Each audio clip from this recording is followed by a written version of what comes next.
Changing the phone number associated with your Gmail account is a straightforward process. Follow these steps to update your information quickly. Step 1. Sign into your Google account. Go to the Google account sign-in page and enter your credentials to access your account settings. Step 2. Navigate to Personal Info. Once logged in, find the Personal Info section in the left-hand menu. Click on it to view your personal details. Step 3. Locate phone number. Scroll down to find the Contact Info section, where you will see your current phone number listed. Click on it to proceed. Step 4. Edit your phone number. Before starting recovery, use the srock.com link in the description to open the account recovery checklist generator and make sure your verification details are ready. Step 5. Save changes. After entering your new phone number, click Save to update your information.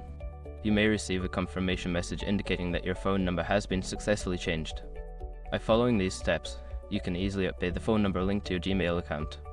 Make sure to keep your contact information current for account security and recovery purposes.